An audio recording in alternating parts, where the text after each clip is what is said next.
Hi there, and welcome to part 4 of my deep dive into what Miss Letby actually said on the witness stand during her original trial.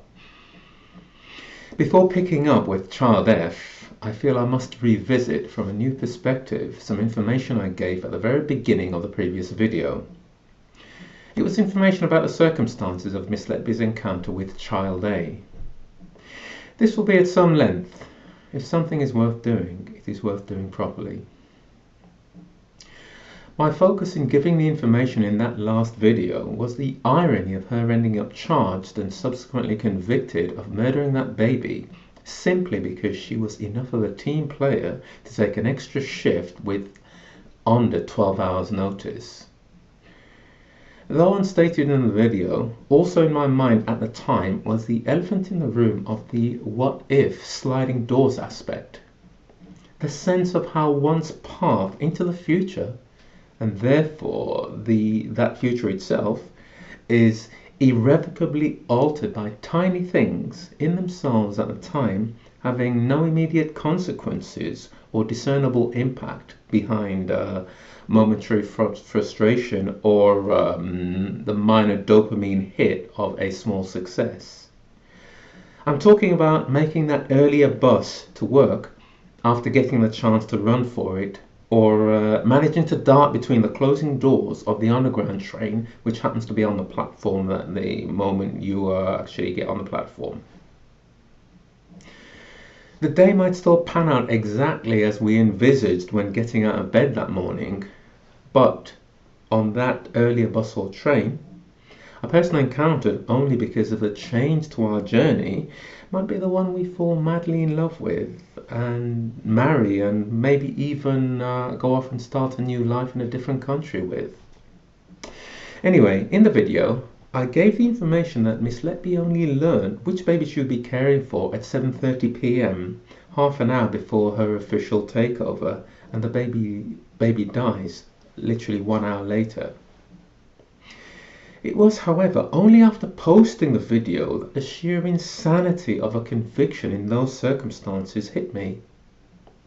Having encountered the child in such incidental circumstances, how could any rational person ever be satisfied that Miss Letby, within an hour of meeting this child, had conceived a desire to take his life, managed to formulate a plan to do so, and brought that plan to a successful conclusion? Miss Letby worked the following night, so 7th June, the day before, when Child A and twin sister Child B were born, had to have been a rest day. She therefore arrived at work 90 minutes before Child A's death without even knowing that particular little person was even in existence. No matter how persuasive and seductive Johnson Casey's lies, and how tight expert testimony about air embolus as a means of killing babies might appear to you as a juror, you cannot get away from the reality of that chronology of events for this particular murder being beyond improbable.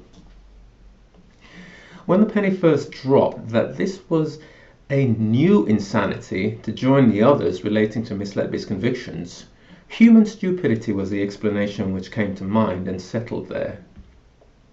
With further reflection, though, I had to disregard that.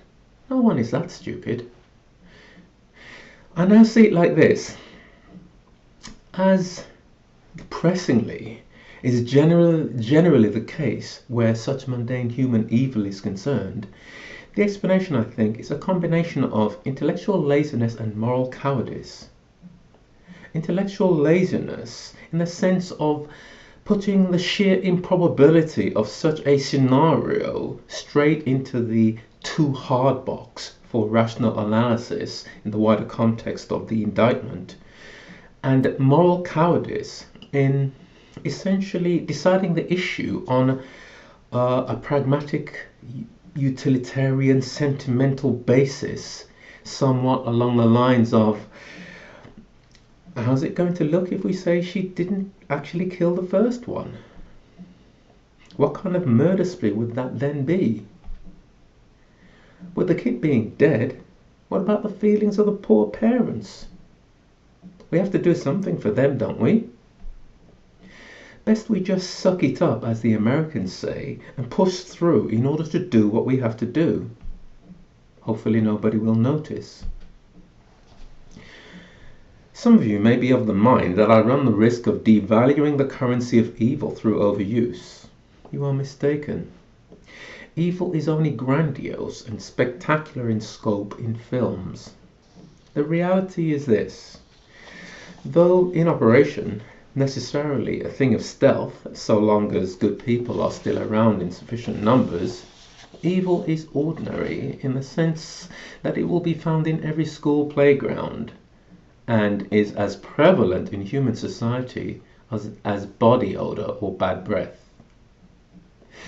I therefore use the word advisedly in relation to the moral capitulation on the part of the jury in choosing to make the child A case a part of the job lot of convictions.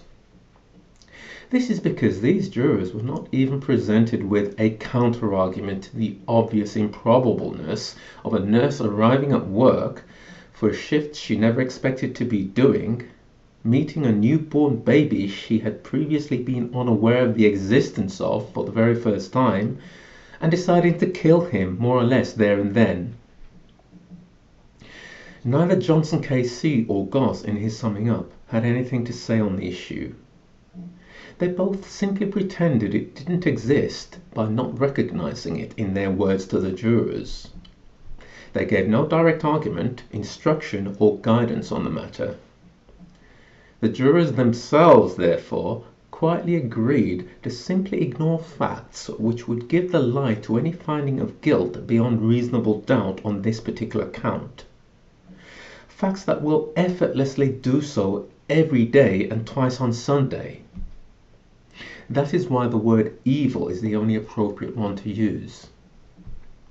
That child A conviction, in fact, recalls to mind the world-famous experiment of a psychologist called Stanley Milgram, exploring the willingness and even enthusiasm of ordinary people to subvert their humanity by morally abdicating to a recognized authority, simply a guy in a lab coat, in order to inflict electrical shocks to a screaming person who they had no way of knowing was just an actor.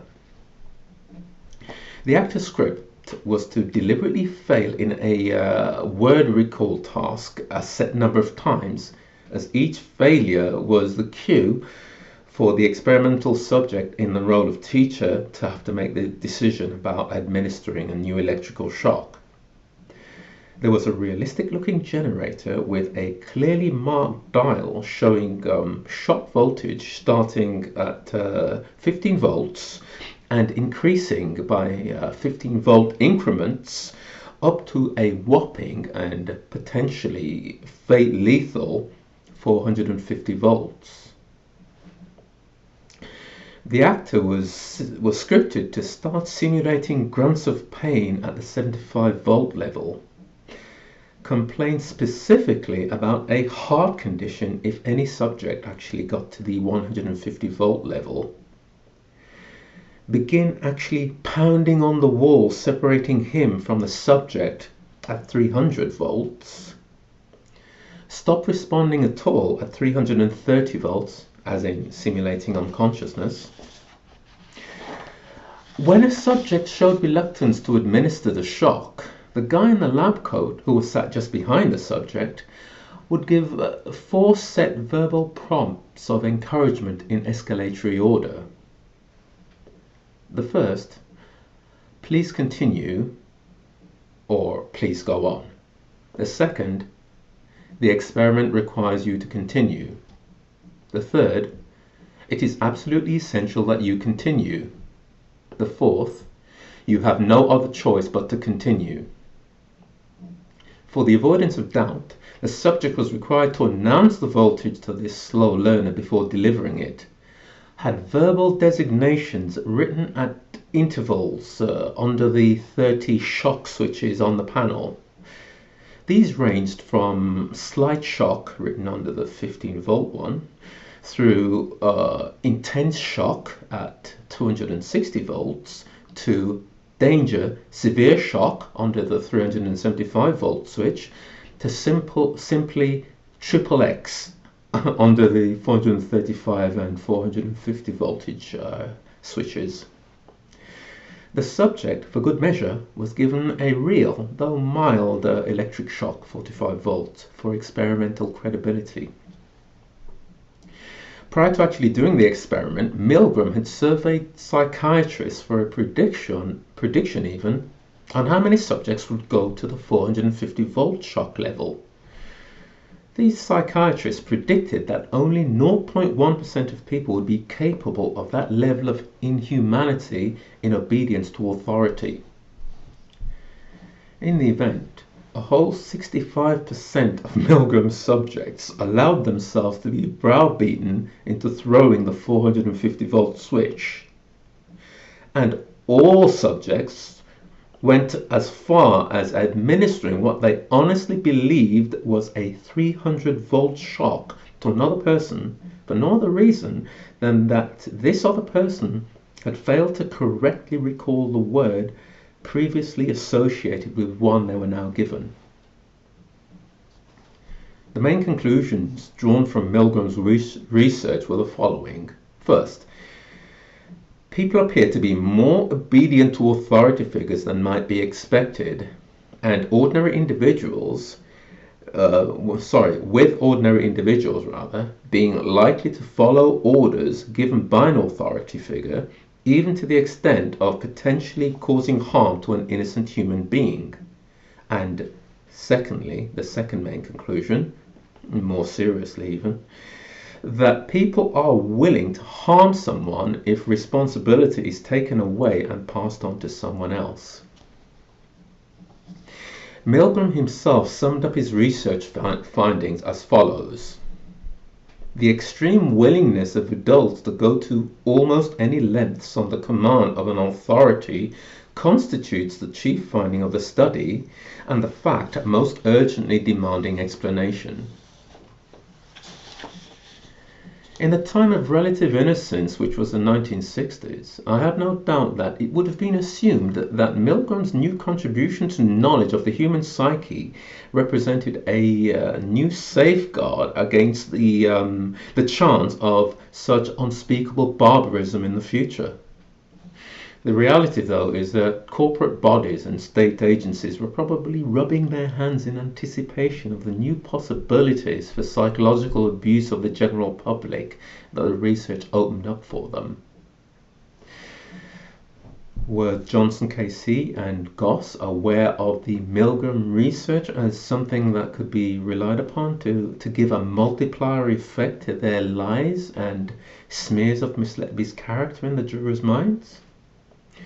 It is certainly possible, as it is highly unlikely that any person who was a student at a British university in the 70s, 80s or 90s would not be familiar with the research behind what was arguably the scariest, most terrifying social science finding about human nature of the 20th century. It is the kind of subject that would dominate table conversation in university dining halls and bars. As a final point on Milgram's research, he did a variation where the subject was able to have someone else, an assistant, actually flick the shock switch instead of having to do so personally. With thus being put at one physical remove from the action of administering the electrical shock, the percentage of subjects going all the way to 450 volts skyrocketed to 92.5. How depressing is that? This, I think, gives us some insight into why Johnson KC and James Goss were able to so blithely psychologically manipulate and browbeat the jurors into destroying the life of another human being. A person neither could have been in any doubt whatsoever that it was, at the very least, wholly unsafe to convict, if not actually certain in his own legally trained mind that the person being condemned to a lifetime behind bars and historical notoriety was in fact totally innocent. As a final point, you have to wonder how many of those last 11 jurors, on even nodding acquaintance with Milgram's research, would have delivered, or rather would have ultimately proved susceptible to the pressure exerted on them to deliver even a single conviction against Miss Letby. Education is really the only available defense to being unwittingly made a tool in the tyrannies and injustices of the powerful. On that note, I pick up where I originally planned to start this video, with what Miss Letby said in relation to child F. One thing which was not previously apparent to me is that prior to co-signing for the fateful TPN bag relied upon for the indictment during the first hour of 5th August 2015, Miss Letby had previously co-signed for similar bags on 2 occasions since the birth of child F on 29th July. A lipid infusion bag connected in the first hour, i.e. just after midnight of 2nd August, and the 48-hour TPN bag connected in the first hour of 3rd August. The bag ultimately replaced by the one claimed to have been poisoned with insulin. Her testimony also gives clarification on a matter left in an evidentially unsatisfactory state during the actual hearing of witness evidence on child F, the question of whether or not the long line is automatically swapped out whenever it is necessary to replace a TPN bag. She confirms that if tissuing happens, it is standard practice to stop the administration, discard everything and start again with a new bag, as the TPN bag would have been sterile. One curiosity for me here is that Ben Myers and even Miss Letby herself did not take the opportunity to clarify to the jurors that tissuing involved the fluid intended for the baby's bloodstream flowing instead into flesh, simply swelling that particular area of flesh instead of affecting the child's biochemical balance as intended. I can only conclude that neither fully appreciated the medical implications of the fluid going into flesh rather than into the bloodstream. Post Professor Shu Lee's press conference, we all obviously know that this particular circumstance gives an explanation for the persistence of a hypoglycemic episode that even a primary school kid could understand. As such, it would have been immeasurably helpful on the 2 insulin cases, as it constitutes a ready, medically unchallengeable alternative explanation to insulin poisoning for the jurors on the crucial first one. Something which you would think would have seen the jurors hard pressed to adhere to the poisoning thesis in the face-off. Having said that, with what we've seen of this particular jury's capacity to totally confound reasonable expectations, it may well not have made a difference though. The digital records Operation Hummingbird was gathering when it should have been probing the motivations of Jairam and Brary and looking further into the history of Evans, revealed that Miss Letby searched for the parents of child F and of course child E on 10 occasions between August 2015 and January 2016. 9 searches on the mother, 1 on the dad. Based on what was said last time about the uniquely distressing visual aspects of child E's death, is there really a need to wonder why these people might have remained on her mind? Benjamin Myers then moves on to child G, a girl born May 31st, 2015 at Arrow Park Hospital, some 16 weeks premature, and first transferred to the Countess on August the 13th. Miss Letby has a cast-iron alibi against the prosecution's usual circumstantial evidence in relation to the vomit and collapse at 2 a.m. on 7th September. She was designated nurse for a non-indictment baby in room 1 and was at that location chatting with nurse Ailsa Simpson when they heard child G's alarm going off in room 2 and both responded. For reasons unknown but probably dodgy, The designated nurse for child G, prior to Miss Letby being assigned after the vomit and collapse, is not identified by name. I surmise that it can only have been this Ailsa Simpson, for the reason that they were the only nurses around to respond to the alarm, and Miss Letby then tells the court that there was no one else in the nursery room. In any case, whoever it was, that person, that nurse, confirms in their retrospective event note of the incident that it was they who administered the feed, which was obviously brought straight back up by the baby.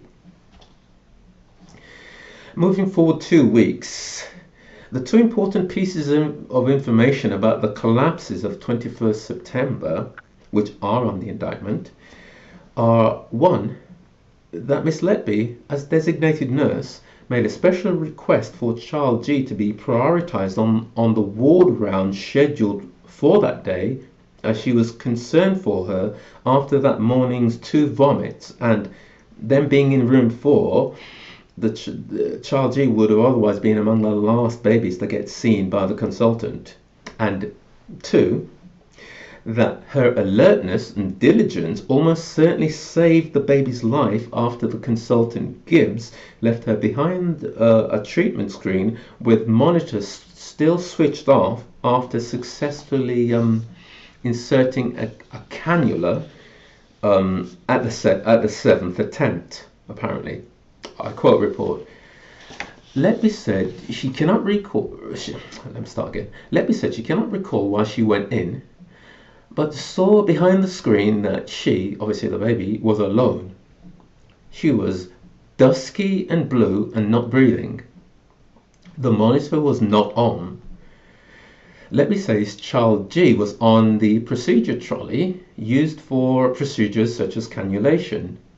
Letby says the baby should not have been left alone on the trolley like that. She says she picked up child G and put her back in her cot, applied Neopuff and called for help. End report quote. Miss Letby then sought to initiate an investigation into the incident. I quote report. Letby says she was very concerned about 3 issues: a baby being unattended on a procedure trolley, alone behind screens, and with a monitor switched off. Letby said she raised those concerns with a nursing colleague and was keen to file a DATIX report. The nursing colleague was less keen, Letby says, to raise the issue as the procedure had been carried out by Dr. Gibbs. End report quote. After what has happened to Miss Letby, you can just imagine how much less keen that particular nursing colleague would be to make such a report about shocking unprofessionalism by a consultant putting a baby's life at risk now in 2025. Benjamin Myers then moves on to taking Miss Letby through the Child H case. Child H is a girl born 22nd September 2015. This was the baby that needed 3 tubes draining fluid from her chest because of the sheer volume accumulating there. With that chest issue, surfactant, a protein which assists lung function, was necessary but was overlooked and not administered for the first time until 41 hours after her birth. Miss Letby gave evidence that she remembered the child and her unique care needs, but could not recollect specific details without the aid of treatment notes from the time. She further gave evidence that the unit was very busy at that time. In messaging a colleague on September 24th, Miss Letby makes what, to my knowledge up to this point, is her strongest criticism of the fitness for purpose of the unit. I include it both because the primary objective of this project is to give as accurate a representation as is possible given the available sources of her testimony in order to counter disinformation and lies, and because it points the finger at James Goss for his exclusion of the RCPCH review of the unit as not material to the indictment. I quote report. A message from Letby on September 24 referred to staffing levels on the unit as being completely unsafe, the court is told. In a message to another colleague, Sophie Ellis, Letby says, "Oh Soph, it was pretty bad. 18 babies, intubating on handover, and a baby with a sugar of 0.1 exclamation mark." Letby tells the court the capacity was 16 on the unit. Mr. Myers, had the unit always been this busy? No. Letby said it had been getting increasingly busier. She adds that she had never seen a baby with chest drains at the Countess until child age. She adds she had never seen a baby with 3 chest drains, even at a tertiary centre. The most I had seen was 2. Letby said during this time, doctors had to look things up, and discussions were held on how to manage the chest drains. She says, from her experience, chest drains were sutured into the skin so they didn't move. Very few chest drains were kept on the unit. Arrow Park couriered out some drains, Letby tells the court. End report.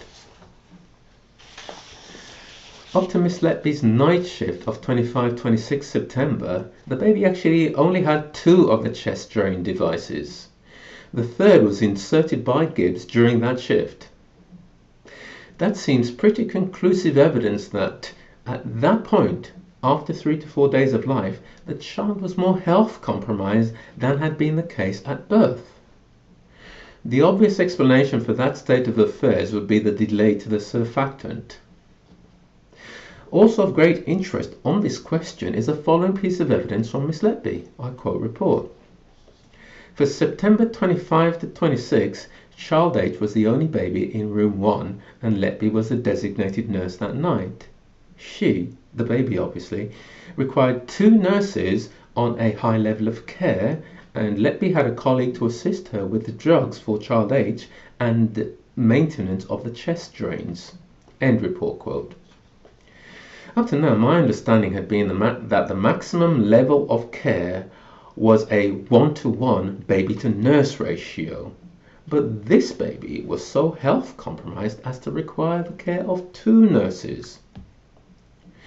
We later learned from social media messaging, apparently included to seek to evidence tension between Miss Letby and other staff, that the question of baptism for the child was raised during that night, which only ever means one thing. The point I'm getting at is that we have pretty conclusive objective evidence that the baby is on a downward trend health-wise, yet health collapses which occur 24 hours later are treated as being out of the blue events, which can only be explained by deliberate harm. In relation to the disagreement over baptism of child H, Miss Letby gives the following interesting information. I quote report. Letby says, for context, she was choosing not to have child H due to lack of appropriate support, as she wanted extra staff to assist her in the care of child H, as child H had several chest drains for which she had not been familiar with. End report quote. For the night on which she is convicted of attacking this child, then, Miss Letby, showing exemplary professionalism, has declined responsibility for the baby, at least in part in protest at the caring regime being substandard, and in recognition of the limitations of her own clinical experience. She was instead assigned 2 babies in room 2, with nurse Shelley Tomlin assigned child H in room 1. On top of everything I previously said about the baby's health obviously deteriorating, we therefore have the counterintuitive aspect of the supposed serial killer on her killing spree taking an active step to deny herself access to her next intended victim on the very night she plans to attack. Miss Letby is indicted for a collapse at 00:55 involving desaturation to 40% and another at 03:30 involving a desaturation to 60%. Not included on the indictment are two at least equally serious collapses earlier at 20:30 and 21:45. I say at least equally serious because the later one involved a 40% desaturation, and while no figure is given for the first, the phrase used by Shelley Tomlin is profound desaturation. This suggests to me that it was one where the oxygen level fell even lower than 40%. The difference between the indictment and the non-indictment collapses? Child H's clinical record for the night of 26-27 September does not feature Miss Letby's name until after the second of those early collapses at 22:12 and then 22:38. It is clear that the only evidence they felt they needed to offer is this, as the entry is the entry at 22:38 is obviously more than 2 hours before the first indictment collapse and almost 5 hours before the second one. The next appearance of her name on Child H's record is not until after the second indicted collapse at 03:41. Right, I'm going to pause there and pick things up with Child I next time around. Feel free to share your thoughts and any information you feel might be of interest in the comments section. As usual, thank you for watching, thank you for your time, and all the best.